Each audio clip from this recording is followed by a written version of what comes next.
유사남 유튜브에 오신 걸 환영합니다.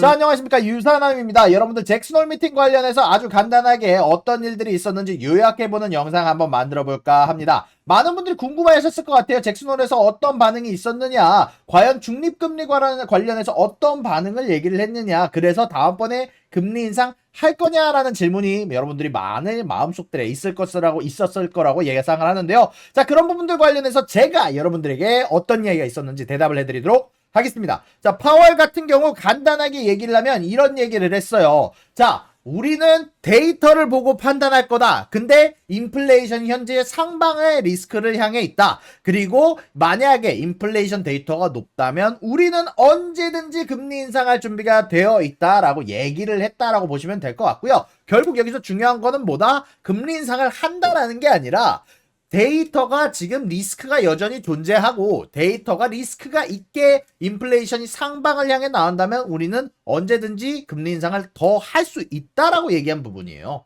결국 이런 부분들 관련은 데이터 디펜던트로 여태까지 했던 것처럼 이용하겠다, 데이터를 보고 판단하겠다라는 부분이고요. 사실 이런 부분들이 시장에 가장 커다란 영향을 줬어요. 왜? 매파적인 의원들이 계속해서 금리 인상 더 필요하다라고 얘기를 했었고요. 중립적인 위원들도 이런 부분들 관련해서 아직 금리 인상 더 필요할 것 같은데 라고 얘기를 했었고요. 비둘기적인 위원들은 금리 동결하고 야, 금리 인상 더 하는 건 데이터 보고 하자라는 발언들이 굉장히 많았는데, 이런 부분들 관련해서 파월의 발언은 중립에 가까운 발언이었어요. 물론 매파와 중립 그 어느 정도 중간 사이에 있었다라고 보시면 좋은데, 분명 이런 부분들이 시장에 악영향을 주고 단기적으로 금리 인상할 가능성은 높였다라는 점은 분명히 악재라고 볼 수 있습니다. 다만 이런 게 아니라 우리가 집중해서 봐야 될 부분은 저는 큰 그림을 봤을 때 그게 아니라고 생각을 해요. 제가 여기서 가장 집중해서 봤던 부분, 그리고 몇 번이고 제 방송에서 얘기를 하기도 했고 닉 티밀하우스 기자가 질문을 던진 부분,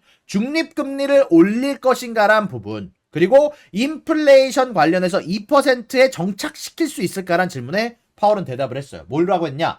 2% 인플레이션은 우리 목표입니다. 2.5%, 3% 아닙니다. 2%가 저희의 목표입니다. 그때까지 꼭 인플레이션을 잡겠습니다. 라고 얘기를 했고요. 중립금리 관련해선 올린다 이런 얘기 하지 않았어요. 다만 지금 우리의 금리가 중립금리보다 높은 상태고 제한적인 금리, 긴축적인 금리고, 그리고 중립금리 관련해선 올린다, 더 올려야 된다 이런 얘기가 아닌 모르겠다라고 얘기를 했어요. 그 말 뜻은 뭐냐? 시장이 선반영했던 것보다는 미온적인, 조금 더 비둘기에 가까운 노비시한 발언을 했다라는 거예요.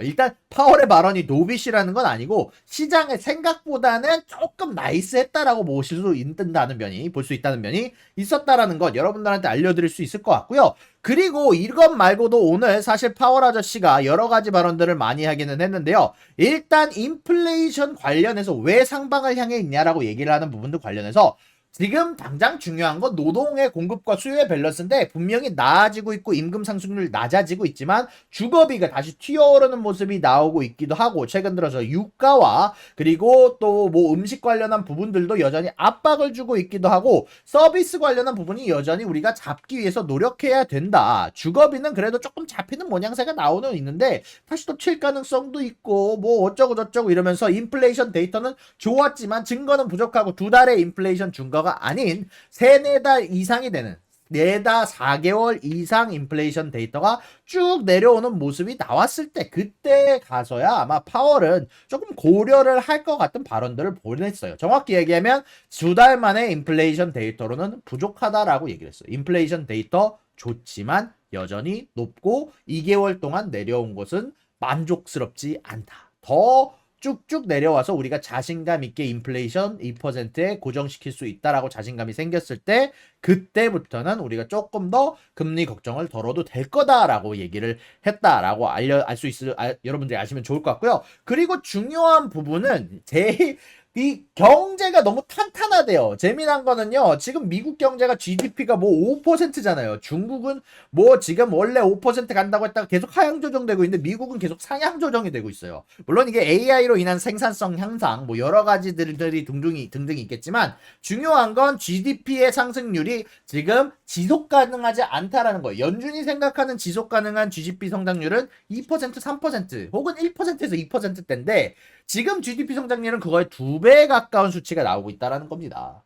그래서 이런 수치가 나오게 되면 결국 노동에 대한 수요가 강해질 수밖에 없고 노동의 수요가 강해지면 인플레이션이 나올 수밖에 없다라는 얘기예요. 그러다 보니까 이런 부분들 관련해서 인플레이션을 잡아두기 위해서 우리는 경제 성장률을 낮출 필요가 있고 실업률을 높일 필요가 있다라고 얘기를 하는 겁니다. 실업률이 지금은 너무 낮은 수치가 유지되다 보니까 임금 상승률이 여전히 거세다라는 거예요.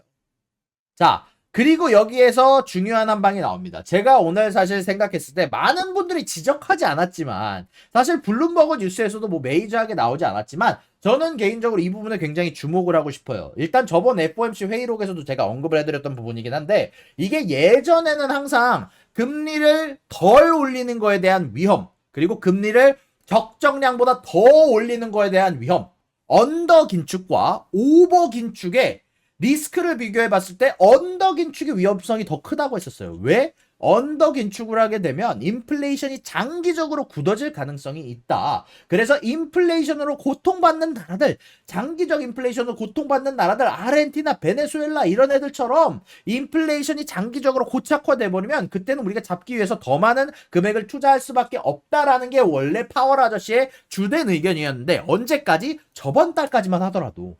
저저번 달이죠. 저저번 달까지만 하더라도.